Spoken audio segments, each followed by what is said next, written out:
Hello everyone, welcome back on my YouTube channel student Indian economy में आज के session में हम लोग डिस्कशन करेंगे main features of Indian agriculture. ठीक है, यानी कि आज का जो डिस्कशन होगा वो एग्रीकल्चर पे होगा और उसमें हम ये डिस्कशन करेंगे कि भाई कौन कौन से मेन फीचर्स हैं अगर हम इंडियन एग्रीकल्चर की बात कर रहे हैं, यानी कि जो इंडिया का जो एग्रीकल्चर सिनेरियो है, जो एग्रीकल्चर एरिया है, उसमें किस तरीके से काम किया जाता है। ठीक है, कौन कौन से इसके मेन फीचर्स हैं, कौन कौन से इसके हाईलाइट पॉइंट्स हैं जो इंडियन एग्रीकल्चर को डिनोट करते हैं। ठीक है, तो वो डिस्कस करेंगे। तो लेट्स कवर। जैसे कि हमें पता है India is the highly populated country, second highly populated country in the world, as well as India is also agro based economy. India की जो इकोनॉमी है वो क्या है, एग्रो बेस्ड है। मीन्स टू से जो हाईली जो एक तरीके से कंट्रीब्यूशन आता है जीडीपी में, उसमें एग्रीकल्चर का भी मेजर कंट्रीब्यूशन होता है। ठीक है, क्योंकि मैक्सिमम लोग क्या है, 70% लोग भी इंडिया के आज भी एग्रीकल्चर पे डिपेंड है। ठीक है, so India is the 7th largest country in the world in the terms of geographical area. अगर मैं geographical area wise term discuss करूं तो 7th लार्जेस्ट कंट्री है वर्ल्ड में। ठीक है, India has second largest irrigated area in the world और irrigation के मामले में सेकंड लार्जेस्ट है। About 55 to 60% of total population is engaged in agriculture. ठीक है, तो यानी कि 55 से 60% तक के लोग तो एग्रीकल्चर में ही इन्वॉल्व हैं। वो अपनी लिविंग स्टैंडर्ड को रेज करने के लिए, मेंटेन करने के लिए, अपनी लाइफ को सरवाइव करने के लिए एग्रीकल्चर पे डिपेंड है। ठीक है, so agriculture play a very major role in the contribution of gross domestic product. Okay, तो कौन कौन से मेन फीचर्स हैं? फर्स्ट वन है लेबर इंटेंसिव। इंडिया क्या है, इंडिया एक लेबर इंटेंसिव कंट्री है। ठीक है, लेबर इंटेंसिव कंट्री होने की वजह से बहुत सारे अदर फैक्टर्स यहाँ पे क्रिएट हो जाते हैं। ठीक है, अगर किसी भी मैं ऑर्गेनाइजेशन की बात करूँ तो वहाँ पे आपको मैक्सिमम लोग काम करते हुए दिखेंगे। ठीक है, रेदर देन के हम वहाँ पे मशीन्स और टेक्नोलॉजी को यूज़ करें, लेकिन हम लोगों के थ्रू काम करवा रहे हैं।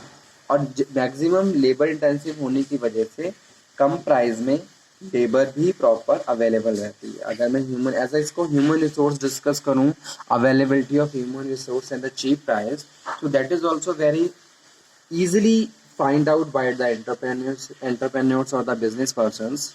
ठीक है, तो पहली चीज ये है, फर्स्ट जो है लेबर इंटेंसिव। अगर मैं एग्रीकल्चर की बात करूं तो एग्रीकल्चर में भी नंबर ऑफ पीपल्स इन्वॉल्व रहते हैं। ठीक है, सेकंड वन है traditional method of farming. India आज भी ट्रेडिशनल मेथड ऑफ फार्मिंग को ही यूज कर रहा है। उस जगह पे इम्प्रूवमेंट्स हुए हैं, चेंजेस हुए हैं, लेकिन बहुत सारे ऐसे एरियाज भी हैं जहाँ आज भी ट्रेडिशनल वे और ट्रेडिशनल मेथड को ही यूज़ किया जा रहा है। ठीक है, जैसे कि पुरानी तरीके से जो फार्मिंग के जो तरीके थे उन्हीं को फॉलो किया जा रहा है। ठीक है, जो जिसकी वजह से अभी इसका एक एडवर्स इफेक्ट प्रोडक्शन पे पड़ता है। ठीक है, प्रोडक्शन उतना नहीं हो पाता जितना कि डिज़ायरेबल है, तो इसकी वजह से जीडीपी कम हो जाता है। तो वही एक मेन रीज़न है। Traditional method, old farming methods को यूज़ करते हैं, ओल्ड तरीके से जो सीड्स हैं, पुरानी सीड्स हैं, उनको यूज़ किया जाता है। ठीक है, तो ये जिसकी वजह से हमारी प्रोडक्टिविटी भी डाउन हो गई है। रेदर देन अगर मैं किसी डेवलप कंट्री की बात करूं, जैसे कि यूएसए की बात करूं, तो वहाँ पे एग्रीकल्चर को टोटली मॉडर्नाइज कर दिया गया है। ठीक है, और फार्मर सीड्स वगैरह इस तरीके से यूज़ किए जाते हैं जिससे प्रोडक्शन और ज़्यादा बढ़ा दिया गया है। ठीक है, न्यू मशीन्स, इक्विपमेंट्स यूज़ करते हुए वो एग्रीकल्चर्स को करते हैं, लेकिन इंडिया में अभी इस तरीके की प्रैक्टिसेस बहुत कम हैं। ठीक है, थर्ड वन है monsoon dependent for irrigation purpose. आज भी इरिगेशंस के लिए मानसून पे डिपेंडेंट रहते हैं। ठीक है, अब वैसे भी आजकल बहुत ज़्यादा एनवायरमेंटल थ्रेट्स हो रहे हैं और बहुत ज़्यादा प्रॉब्लम्स आ रही हैं, तो इंडिया में अब जो लो फार्मर्स हैं उनका जो इरिगेशन का प्रॉब्लम है वो अभी भी सॉर्ट आउट नहीं हुआ है। जरूरी नहीं है हर सीजन में बारिश ही हो, ठीक है, कभी ओवर हो जाती है या कभी कम हो रही है, तो उसका एक एडवर्स इफेक्ट क्रॉप पे पड़ता है, जो भी फसल है उस पे पड़ता है, ठीक है। तो ये भी एक मेन प्रॉब्लम है। उसके बाद नेक्स्ट है fragmentation of land, small size holding, ठीक है। इंडिया में मेन प्रॉब्लम एक ये भी है कि भी जितने भी फार्मर्स हैं उनके पास छोटी छोटी ज़मीनें हैं, ठीक है, कम कम ज़मीनें हैं। स्मॉल साइज होल्डिंग होने की वजह से एक नेगेटिव इफेक्ट पड़ता है प्रोडक्शन पे, ठीक है। आप जगह जगह या फिर आपके पास ज़मीन ज़्यादा है लेकिन एक ही जगह ज़मीन नहीं है, अलग अलग जगह आपके पास थोड़ी थोड़ी ज़मीन है, तो उसका भी एक इफेक्ट पड़ता है एग्रीकल्चर पे, ठीक है।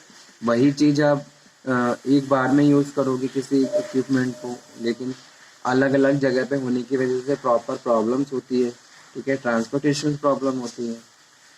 तो ये भी एक मेन फीचर है इंडियन एग्रीकल्चर का। नेक्स्ट है सीजनल अनएम्प्लॉयमेंट। सबसे बड़ी प्रॉब्लम यही होती है सीजनल अनएम्प्लॉयमेंट, ठीक है।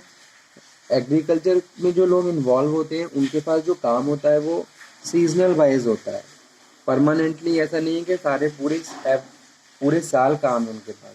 जब तक फसल होती है तब तक उनके पास काम होता है, अदरवाइज फिर वो अनएम्प्लॉय हो जाते हैं, ठीक है। तो ये भी एक मेजर प्रॉब्लम है जो इकोनॉमी को डाउन करती है।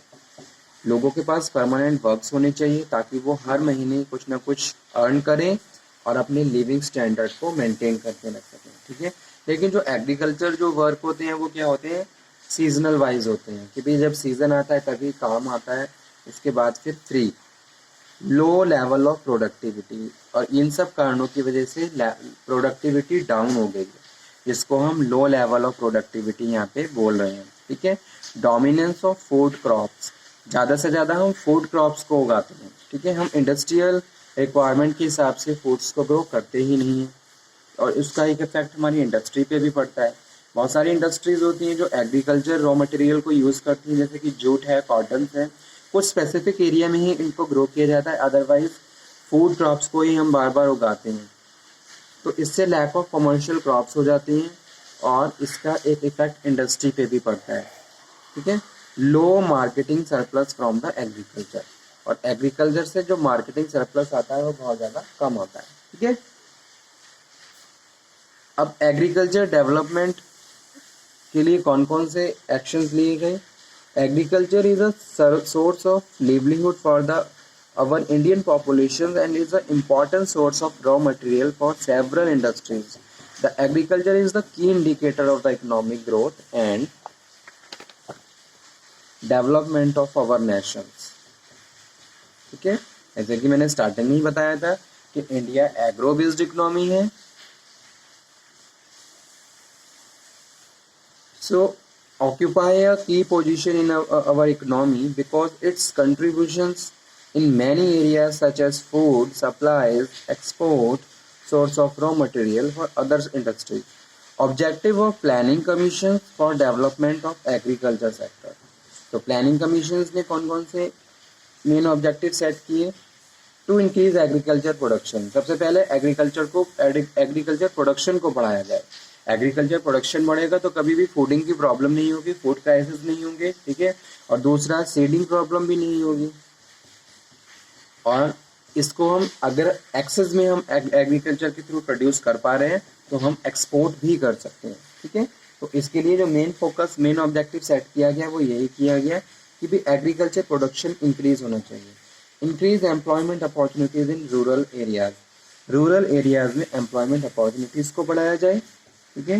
Reduce pressures of population on land, reduce inequality of income of rural areas, और रूरल एरियाज में जो इनइक्वालिटी ऑफ इनकम्स की प्रॉब्लम्स हैं उनको भी सॉर्ट आउट किया जाए, ठीक है। तो ये सारे मेन ऑब्जेक्टिव्स थे प्लानिंग कमीशन के for the agriculture development. Agriculture में मॉडर्नाइजेशन होनी चाहिए। अगर मैं अपनी कंट्री इंडिया की बात करूं, क्योंकि इंडिया क्या है, लेबर इंटेंसिव कंट्री है, और लेकिन इंडिया में अभी भी ट्रेडिशनल मेथड्स को यूज़ किया जा रहा है, ठीक है।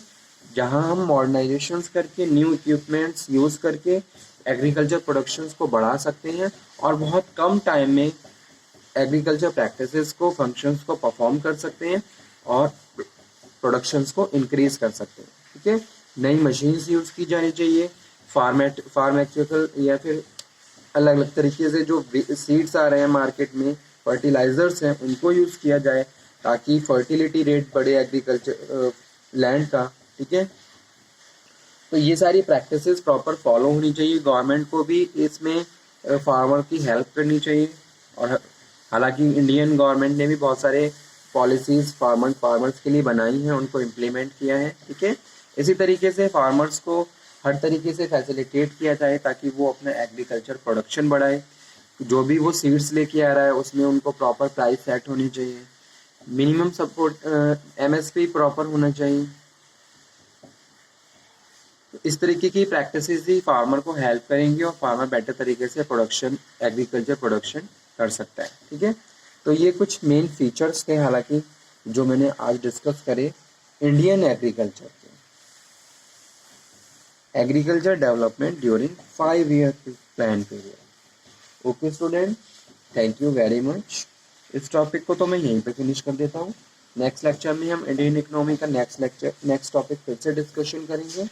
तब तक आप ये पढ़ लीजिए, समझ लीजिए, और किसी भी स्टूडेंट को कोई डाउट हो, कोई क्वेरी हो तो वो दोबारा से डिस्कशन कर सकता है। ठीक है, ओके स्टूडेंट।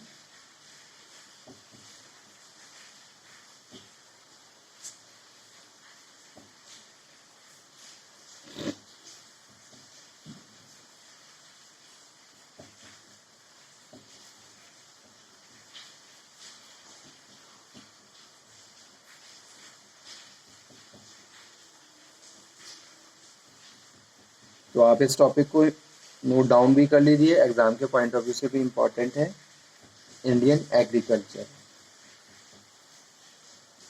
नेक्स्ट लेक्चर में हम फिर से बात करेंगे एक नए टॉपिक के। तब तक आप ये पढ़िए, समझिए, stay healthy, stay motivated. Thank you very much.